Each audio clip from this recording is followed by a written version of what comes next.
নমস্কার প্রিয় দর্শকবৃন্দ, আজকের এই বিশেষ পর্বে আপনাদের সবাইকে আন্তরিক স্বাগত জানাই।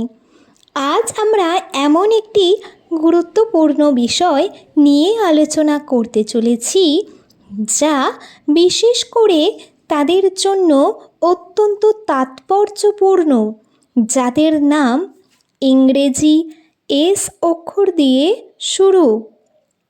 এই ভিডিওটি শুধুমাত্র তথ্যবহুলই নয়, বরং আপনার ব্যক্তিগত জীবন ও ভবিষ্যৎ সম্পর্কে কিছু গুরুত্বপূর্ণ ধারণা দিতে সক্ষম হবে। এই আশা নিয়েই আমরা আজকের আলোচনা শুরু করছি।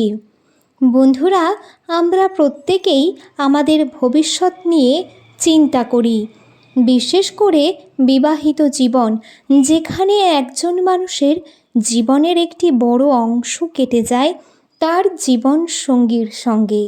সামাজিক নিয়ম ও প্রথা অনুযায়ী বিবাহ মানে শুধুই একটি সম্পর্ক নয়, বরং আজীবনের একটি বন্ধন।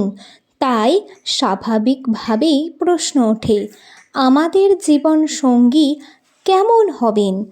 তার স্বভাব চরিত্র কেমন হবে? তিনি কি আমাদের মনের মতো হবেন? আজকের আলোচনায় আমি মূলত এস অক্ষর দিয়ে শুরু নামের মহিলাদের স্বভাব ও তাদের বৈবাহিক জীবনের কিছু সাধারণ বৈশিষ্ট্য তুলে ধরব। তবে তার আগে একটি বিষয় পরিষ্কার করে বলা জরুরি, প্রত্যেক মানুষই আলাদা। তাই এই আলোচনাটি একটি সাধারণ ধারণা মাত্র। ব্যক্তিভেদে এর পরিবর্তন হতেই পারে। প্রত্যেক নারীর মনে এক স্বপ্ন থাকে, তার জীবনে এমন একজন মানুষ আসবেন যিনি তাকে বুঝবেন, ভালোবাসবেন, তার যত্ন নেবেন এবং তার মনের কথা না বললেও তিনি বুঝে যাবেন। অনেকেই মনে মনে নিজের জীবনসঙ্গীকে এক আদর্শ চরিত্র হিসেবে কল্পনা করেন, কিন্তু বাস্তবতা অনেক সময় সেই কল্পনার থেকে ভিন্ন হয়ে থাকে। কারণ বাস্তব জীবন মানেই সংগ্রাম, সমঝোতা এবং একসাথে এগিয়ে চলার লড়াই। এস অক্ষরধারী নামের মহিলাদের সম্পর্কে বলা যায়, এরা বেশিরভাগ ক্ষেত্রে সৎ, দায়িত্বশীল, সংবেদনশীল প্রকৃতির হয়ে থাকেন। তবে এদের জীবনে সব সময় মনের মতো জীবনসঙ্গী আসবে এমনটা বলা যায় না। বাস্তব অভিজ্ঞতায় দেখা যায়, প্রায় 90% ক্ষেত্রে এদের দাম্পত্য জীবনে কিছু না কিছু অসামঞ্জস্য থেকেই যায়। যদিও বাকি 10% ক্ষেত্রে তারা তুলনামূলকভাবে মনের মতো তার জীবন সঙ্গীকে পেয়ে থাকেন, তবুও সম্পূর্ণ সন্তুষ্টি খুব কম ক্ষেত্রেই দেখা যায়। এখানে একটি গুরুত্বপূর্ণ বিষয় মনে রাখা দরকার, স্বামী স্ত্রীর মধ্যে মতবিরোধ বা ঝগড়া হওয়া অস্বাভাবিক কিছু না, বরং এটাই বাস্তবতা। এমন দম্পতি খুঁজে পাওয়া খুবই কঠিন, যারা সারা জীবন একসাথে থেকেও কখনো কোনো মনোমালিন্য ছাড়াই জীবন কাটিয়েছেন। তাই ছোটোখাটো সমস্যা বা মতভেদকে জীবনের অংশ হিসেবেই গ্রহণ করা উচিত। এছাড়াও একটি সতর্কতার কথা বলা প্রয়োজন।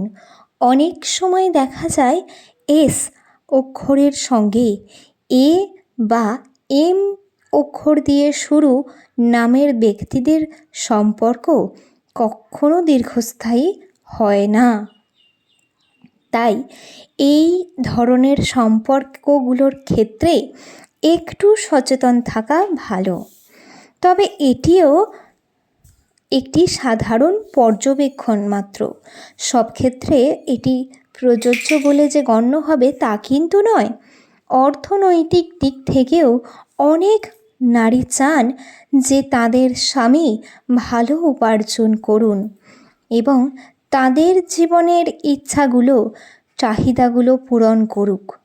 কিন্তু বাস্তব জীবনে সব ইচ্ছা পূরণ হওয়া সম্ভব হয় না। স্বামীর উপার্জন থাকলেও তা সব সময় সমস্ত চাহিদা পূরণে ব্যয় করা হয় না। জীবনের প্রয়োজনীয়তা, দায়িত্বের মধ্যে ভারসাম্য বজায় রাখাটাই এখানে মুখ্য বিষয়। সবশেষে বলা যায়, এস অক্ষর দিয়ে শুরু নামের মহিলাদের ভাগ্য সাধারণত মধ্যম পর্যায়ের হয়। কারো কারো জীবনে রাগ বা আবেগ বেশি থাকলে সেই ক্ষেত্রে কিছু অসন্তোষ থেকে যেতে পারে। তবে সঠিক বোঝাপড়া, ধৈর্য এবং পারস্পরিক সম্মান থাকলে যে কোনো সম্পর্কই সুন্দরভাবে গড়ে তোলা সম্ভব।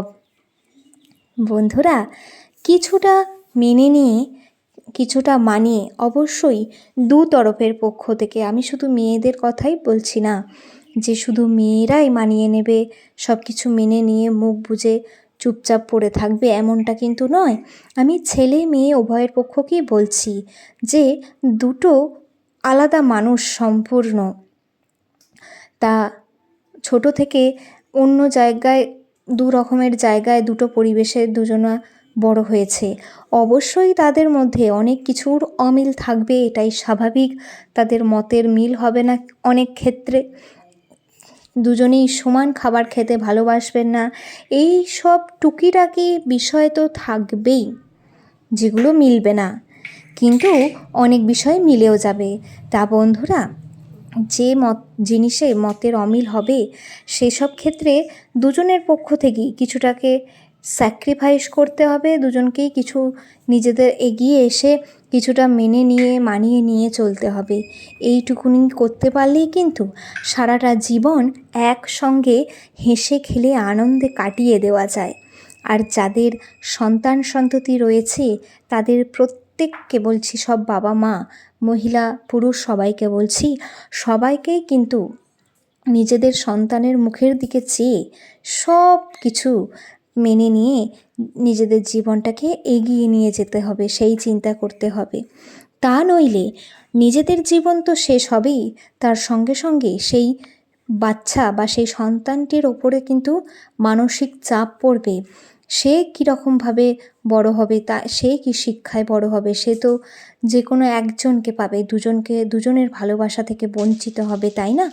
তাই সেই ক্ষেত্রে কিন্তু অন্তত যাকে আপনারা নিজেদের ইচ্ছায় পৃথিবীতে এনেছেন, তাই তাকে একেবারে তাকে এস্টাবলিশড করে দেওয়া পর্যন্ত আপনাদেরই দায়িত্ব, আমি এটা ব্যক্তিগতভাবে মনে করি।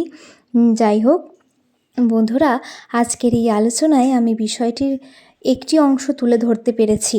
পরবর্তী পর্বে এই বিষয়টি নিয়ে আমি আপনাদের সামনে আরও বিস্তারিতভাবে আলোচনা করতে চাই। আজকের ভিডিওটা অনেকটাই বড় হয়ে যাচ্ছে, তা এখানে সমাপ্ত করছি। অনুরোধ রইল চ্যানেলটি সাবস্ক্রাইব করে আমাদের সাথে যুক্ত থাকুন, যাতে ভবিষ্যতের প্রত্যেকটি গুরুত্বপূর্ণ ভিডিও আপনি সহজেই পেয়ে যান। আপনাদের ভালোবাসা ও সমর্থন এগুলোই আমাদের এগিয়ে নিয়ে যাওয়ার প্রেরণা।